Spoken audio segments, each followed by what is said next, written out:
So, what are the challenges in the reinforcement learning? So, one of the important challenges or the trade-off that exists in RL is exploration versus exploitation, which is not applicable to any other paradigm we have seen, like supervised learning and the unsupervised learning. So, in order to find the action which leads to the higher reward in a particular situation, the agent must explore its neighboring environment, because there is no other way to understand the effectiveness of doing a certain action in a particular situation.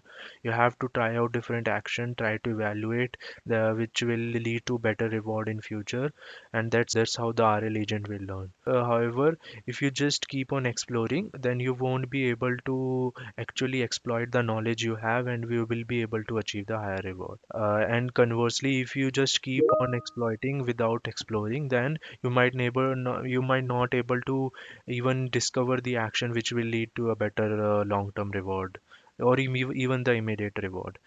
So as you can see, we can't do both without failing at the task. This trade-off exists between the exploration and exploitation. Exploration is necessary to find which actions you should take to maximize the reward, and also in stochastic settings where doing a certain action in a same situation will give you the different reward.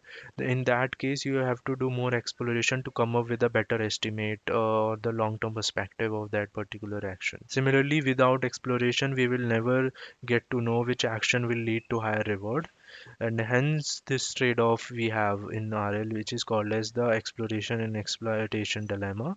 And the balancing the exploration and exploitation is the key to successful RL algorithms. So the another thing which is challenging in RL is basically that the RL focuses on the goal-directed learning in an uncertain environment.